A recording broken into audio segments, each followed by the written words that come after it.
जगन्नाथ मु सोनी आपन स्वागत करछि Soni kitchen and blog channel को। आशा करछि जगन्नाथ कृपारू आपण माने समस्ते भलर थिबे, जो थांतु भलर थांतु सुरक्षित थांतु। वीडियो को फास्ट टू लास्ट जाए देखुथिबे। यदि पसंद आसिला गोटे लाइक करिवे, फ्रेंड ले सहित शेयर करिवे आ चैनल जदि नुआ अछंती चैनल गोटे सब्सक्राइब करनेबे। तो देरी न करी चलंतु स्टार्ट करिवा। आज टिप्स अछि आपणक पई आपणकर अंडर आर्म को केमती जो कला पड़ जाए थाए ताकू आमे केमती भल करवा।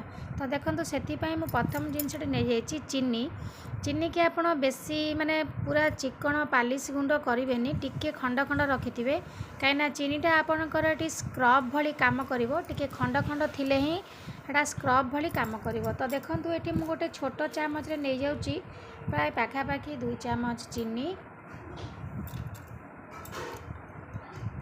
जदि बेसी बड़ साइज थाए ताले टिके जस्ट खाली गुंड करने, बेसी गुंड करेंगे, बेसी माने टिके टिके रखिए ताकू रुआ रुआ टाइप रो कहीं यहाँ आपंकर कौन हम ना स्क्रब टाइप रो काम कर। जदि आप रुआ रुआ रखिए आपंकर जो अंडर आर्म जो ब्लैक पड़ जाए कला पड़ जाए ताले आंठू किंबा आपंकर गोड़ गंठी एटा सबू जगह काम दब।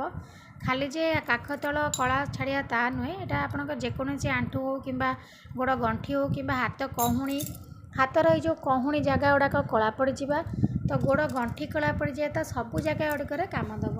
तो तापर देखो ये मुझे चीनी रे नहीं जाऊँगी लेंबू तो आप जानते आपणकर जेकोसी जमी थी मैला को सबू जाक सफा करके काढ़ी दे था ए लेंबू रे जो साइट्रिक एसिड और विटामिन सी अच्छी सी आम स्किन को पूरा ग्लोइंग करने हेल्प करता है। तो देखो ये मो चीनी दिहरे प्राय 2 ରୁ 3 चामच लेंबू को चिपुड़ी नेली। लेंबू आपणकर स्किन को ग्लोइंग करने सहित सबु प्रकार मैला और कला दाग को भल भाव में छड़ेदब। तो से आपणकर जो कला पड़ जाइए जगह आप खाली लेंबू जदि यूज करेंगे ना देखिए आपणकर सबु प्रकार कला को से भल से छड़े नब। तो देखो ये मु लेंबू को चिपुड़ी नहीं गली, चिपुड़ी नहीं सारा ता मंजी की आप काढ़ी नेबे। काढ़ी सारापर ये जिनसटी की आप कौन करेंगे ना भल भाव में मिसई ने, पूरा मिसैया दरकार नहीं कहीं चीनी जाक आम रुआ रुआ रहा निहाती दरकार। चीनी जाक रहा द्वारा कौन हम ना आम घसीबा रगड़े होगी आपंकर मैलाटा भल से बाहर स्क्रब भली काम कर। से आप चीनीटा को टिके रुआ रुआ रखिने। तो तापर देखो जी मिसेली मुझे आप मिसई ने। तापर नहीं जा गोटे छोट साइज टमाटो को आप कौन करेंगे ना एमती मझी 2 गड़ी कर नियंतु। बस आमको गोटे गड़ी दरकार अच्छी टमाटो, तो गोटे गड़ी टमाटो नहीं जावा। नहीं सारापर आपको कौन करेंगे आपणकर जो आंठू गंठी जगह जो कला पड़ आपणकर जो काख तल अंडर आर्म सब जो कला पड़ जाऊँगी आप जगह ही आप लगे ने। मो गोड़ गंठी कला पड़ जाइए तो आपन को मुझे लगे देखे नौची। एबे आपण भल से देखी नियंतु केमिति कला पड़ी। तो मु आपको सफा कर सारापर आपन को देखे नेबी केते सुंदर भाव में छाड़ी जाइए। तो आपन ताको भल भाव में देखी नियंतु। ये जो गंठी जगह आम जो चक्का पकईकी बसिया द्वारा कौन हुए ना चक्का पकेले माड़ी होगी रही जाए तो से ये आमर कला पड़ जाए, बिंडी रकम जमी जाए पूरा माड़ी होगी बसी बसी सब। तो आस्ते आस्ते बहुत बड़ परस्तर गोटे लेयर कला हो। तो से आपन को जो देखली चीनी आउ लेंबूर पानी जो प्रस्तुत कर आपन कौन करेंगे ना ये टमाट को भल भाव में बुड़े नियंतु। बुड़े नहीं कि आपन जो कला पड़ुवा जगार 2-3 मिनट भल भाव में मसाज करूँ।